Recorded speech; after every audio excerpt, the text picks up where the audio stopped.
Hai, ni mbaya. Tafadhali Joshua, kwenye huko shika simu. Shika simu.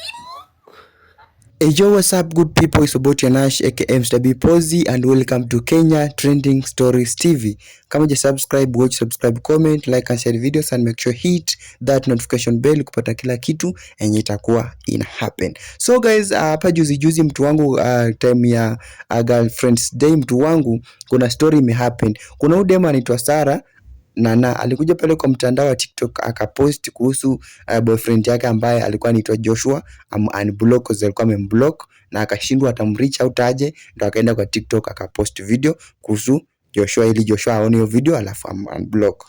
So the time amepost hiyo video ika go viral. After video ime go viral, Mr. Obina akajaribu ku reach out vile atapata huyu Sarah Nana ili wapige story tujue kuliendaje pale mtu wangu. So after Nana amekuja kwa Sarah Nana amekuja pale kwa Obina aliamua apige simu kwa huyo Joshua. So usikii Joshua anasema ni aje, huyu dem kitu ya kwanza analialia. Kitu ya pili, huyu dem anataka kila time wako wana spend na mjamaa every time nini na hii Nairobi mtu wangu, mtu anafaa kuwaka. Hapo nilielewa vizuri sana. Lakini mzee penye pale Joshua alikosea ni alikuwa akidanganya huyu dem. Unaona? Na huyu msee kulingana na vile story ilikuwa inaendelea pale, huyu msee alikuwa willing kurudiana na huyu dem.